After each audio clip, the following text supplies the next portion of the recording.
தென்மதுரை வீரனுக்கு என்னுடைய மாமனுக்கு தேக்குமர தேகமடி அம்மாயம்மா.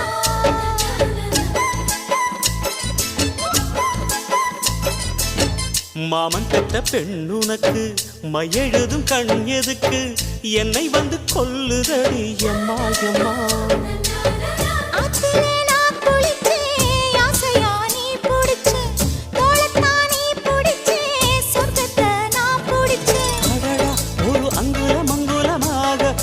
ஆசையில் முத்தங்கள் போட அதை என்னன்னு சொல்லுவேன், எப்படி சொல்லுவேன் நானே.